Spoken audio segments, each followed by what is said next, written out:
大家好，我是光哥。山药是我们餐桌上最常见的一道食材，做法也有很多种。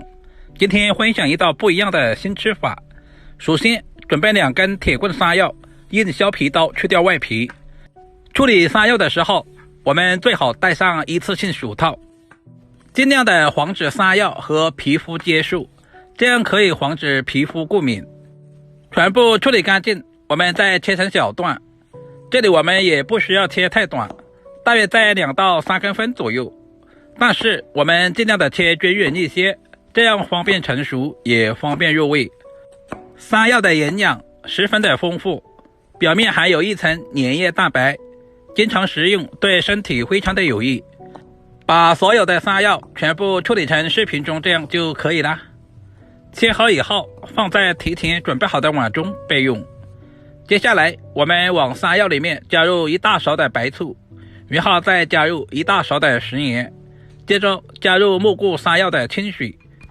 这一步的目的是防止山药氧化变黑，放在一旁浸泡10分钟左右。接下来我们再简单的准备一些配菜，准备200克的青豆放在准备好的碗中。青豆我们一定要现剥的，这样的青豆才更加的新鲜。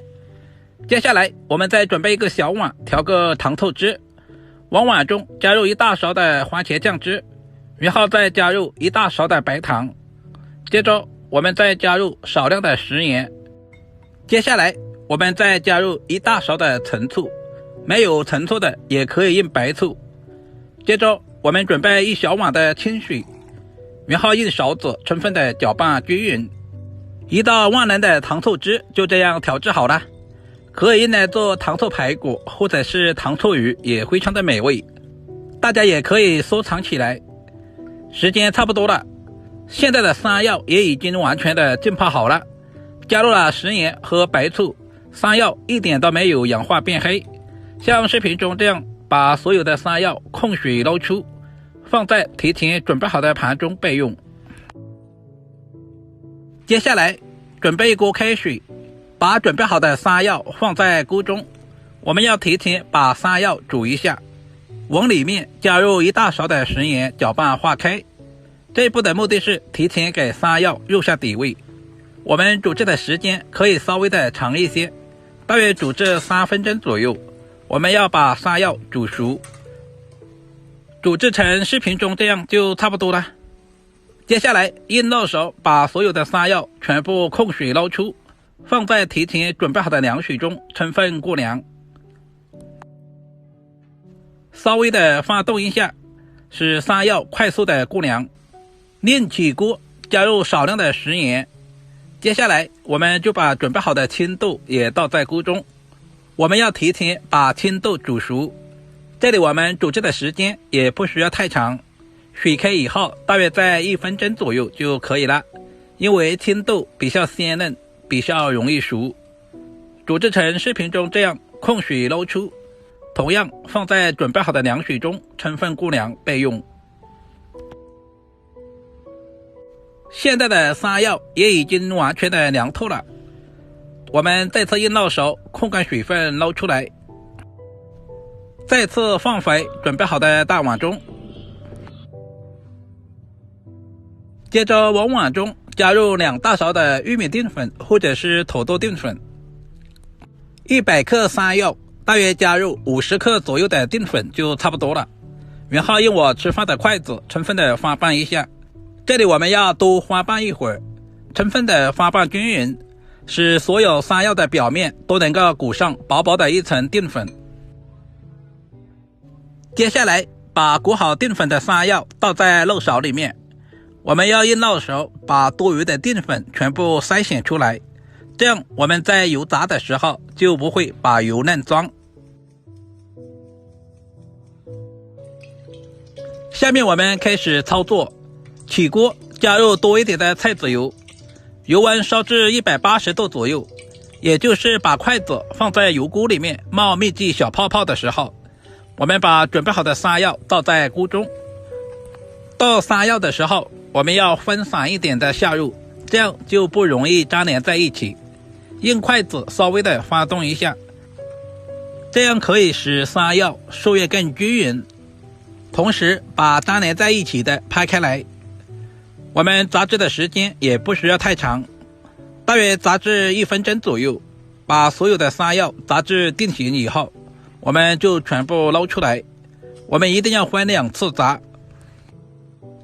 油温再次升高到180度左右，把炸好的杀药再次倒在锅中，我们还要复炸一遍。炸第2次的时候，我们再次翻拌一下，使其受液均匀。第2次炸的时间也不需要太长，大约炸至2分钟左右。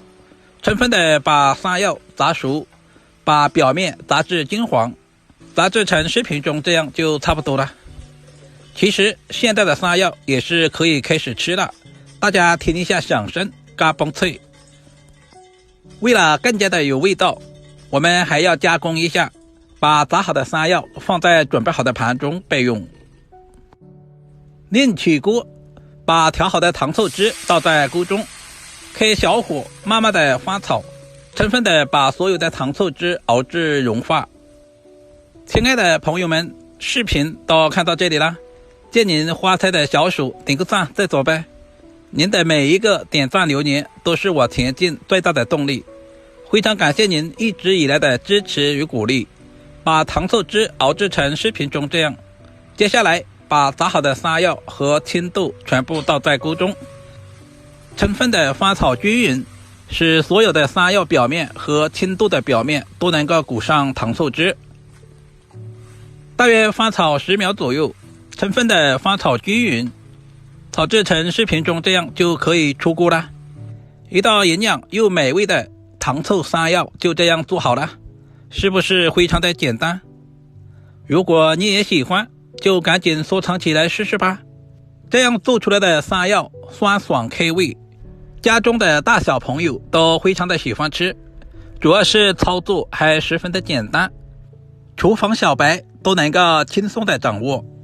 家中来客做上一盘这样的糖醋沙药也是非常的有面子。稍微总结一下，沙药一定要多煮一会儿，我们在炸制的时候更容易成熟，不然的话吃起来会麻嘴，这一步非常的关键。只要记住这一个小技巧，你也可以做出比饭店还好吃的糖醋沙药。如果今天的视频对您有一点点帮助，就麻烦点赞、收藏、留言并转发出去。点我头像还可以看到更多家常菜制作视频。好了，今天的视频就简单的分享到这里了，我们下个视频再见吧。